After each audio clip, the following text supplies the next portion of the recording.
everybody, welcome back to another video. In today's video I will be showcasing this 4-speed transmission. This is not my own design. I'm going to put a disclaimer in there. Not my own design, however I have modified it slightly, but not much. I just added another gear over here. I'll try to show you. Just added another gear right here to stabilize, so that way there's not as much flexing in the mounts, because I did notice that was an issue with the counterweights that I was using. So I decided to add that just for stability. It helps a little bit, but probably draws a little bit of power, but it's fine for me. But yeah, you can do your own thing. As I said, this is not my own design. This is originally, I believe, Jaxson Campbell's design. I took inspiration from his tutorial, which I can link in the description down below, along with our Discord server. But anyways, I saw KFPlus made a video about this as well.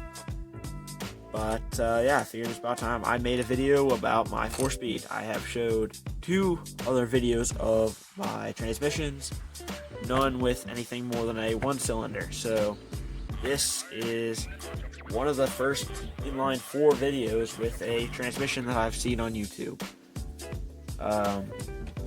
Yeah,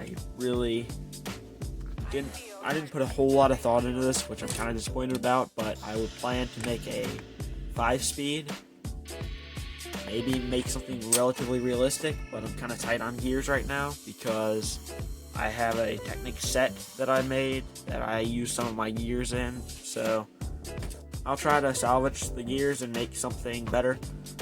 But yeah, this is the 4-speed. It's not anything super special. Don't have a clutch for it. I'm not really good at making clutches, and I don't have good parts for making clutches. I'm missing some of the tires and stuff that a lot of people use. Yeah, if anybody has any good suggestions for clutches made out of these tires, or even this one, I don't have the rim in it right now, but if anybody can find any tutorials like that, please help me out there. I'm not good at making clutches. That's just putting a disclaimer out there. Yeah, again, not gonna try to make this video too long, so if you have any questions, please put them in the comments down below. I'll try to get to them, and I hope you enjoy this video. I'm going to put some counterweights on here, or some weights, and yeah, we're gonna see how good this thing can go. As you can see, I got my inline 4 with the throttle hooked up. I just finished recording the last video of this inline 4, the last dedicated video for it. I will put it in. By the time you see this video, I think I'll already have part 1 and 2 of the last inline 4 video. I think the last 2 videos will already be uploaded by the time I show this one. But yeah. Anyways, I guess let me add the counterweights, and yeah, see you then. Alright, now with the power of YouTube magic, I have added a heavier flywheel because I remembered it needs a little bit more torque, and the flywheel kind of helps it a little bit more. I added all the counterweights, and I changed up my gear selecting method, so now you have a better view of the gears. Not too exciting, but you can really see the shafts flexing when it's getting up to a high RPM. Yeah, that's basically it for now. So let's run this thing, and maybe we'll break a gear in half on camera. Someone was saying I must not care about my gears. I just care for just getting some good YouTube content for y'all, getting some unique builds and stuff like that, getting some unique footage. So yeah, I really think stuff like that is pretty cool when I can buy a gear for 20 cents, but y'all get to see something really cool happening, and something you won't see every day. So y'all don't have to damage your parts. You can watch me destroy my parts. So yeah, anyways, I guess let's run this thing. Put in the first gear, starting it up. This is where I would normally use a clutch if I had one, as you would know, but yeah. So hopefully I can get it started up without too much problems. Let me get started. Alright.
And that, ladies and gentlemen, is what happens when you do not have a stable platform and try to whip something up in 3 seconds. So, let me go make a slightly sturdier stand while you all get a 2-second clip. Alright, so I now have the support stand put back up. I put a bottle of lubricant on it to kind of help it not move as much. I didn't modify it too much, but y'all don't really care about that, I'm sure, so yeah, let's get back to running this engine. Maybe something cool will happen again.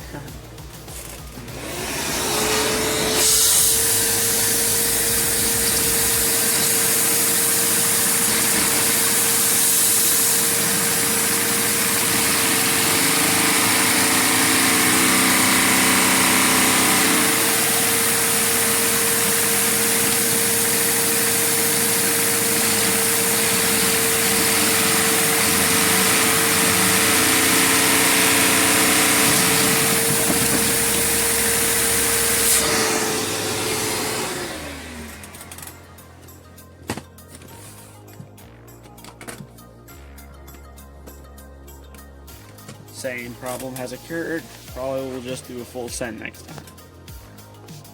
Once again, another setup, but this time I think it'll hold up a little bit better because I have the end pushed up against something. So let's try this one more time and let's hope it can actually make it to 4th gear.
Finally, 4th gear.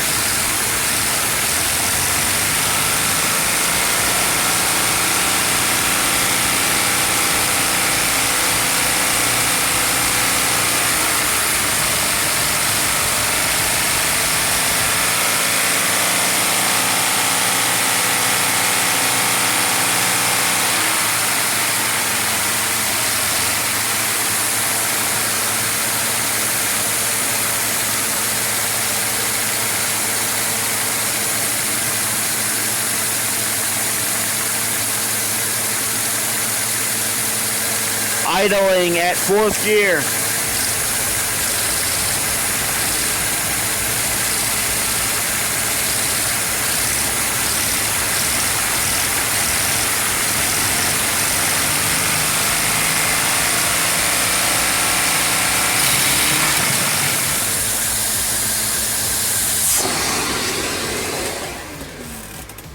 And that is a money shift. The only difference is that instead of shredding gears, my stand just kind of broke loose. Honestly, the gears that I'm using aren't great for money shifting when you want damage. Mine are pretty good for no damage after a money shift. As you can see, I'm using this stronger part right here. I mean, yeah, it's got a hole in the middle, but universal joints are way weaker, and I could have used one of those, and that probably would have blown it up. But I don't know, I don't think you could see there, but I was idling at 4th gear. I was not giving it any throttle, and I was actually putting more load on this flywheel back here. You could not see it. I might try to get another clip of that. I don't have a very wide camera angle, and so it's kind of hard, and I want y'all to actually see me, see what I'm doing, but it's kind of hard to see. You maybe can just take my word for it, but I was holding on to this wheel right here just a little bit to try to slow the engine down because I wanted to see if it would idle, and it was idling it was idling at 4th gear. You could see that that the shifter was all the way at 4th gear, and it was idling great. So that's with 3 massive flywheels. You can see right here. And I would say if this doesn't seem like the weight of a moving Lego vehicle, I don't know what does, because you could see it was very, very strong shift. Let me try to get something so you can kind of see the size of this thing. Here's 1 pin connector. So you can see this is a very massive flywheel, and I got 3 of them, plus this little bike tire rim. So yeah, you can definitely see this is a very strong engine. It hurts me to take this thing apart. Love this engine, but you're gonna like what's to come. I think I already mentioned it in a previous video, but I plan to make a very large V6 or something of that style. I'm going to use KFPlus Lego Masterys V-twin tutorial and kind of build from there. The intake manifold is going to be hard, so if anybody has any suggestions, please let me know in the comments. But yeah, I hope you enjoyed this video, and please be sure to like and subscribe if you did enjoy. And yeah, thanks for watching. I'll catch you later. See ya.